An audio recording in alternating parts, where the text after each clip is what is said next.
Morrison Telecom Services are installing the new fibre optic cable on behalf of OpenReach to this property behind me. And you would think they'd be able to connect to the closest pole with the equipment at the top, but no. What about the next pole? If you just see the chap down there, no, unfortunately both of those poles don't have the right technical equipment, so they're actually having to go to a pole round the corner, and they're going to go to this one, and from here all the way over to the top of the property here.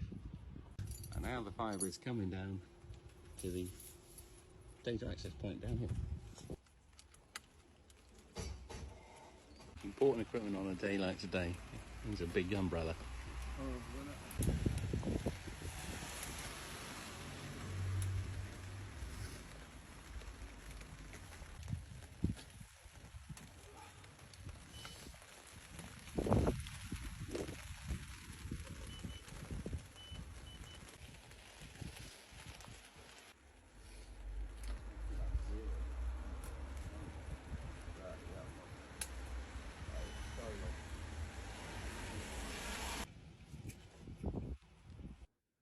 Green light, that's what you want to see.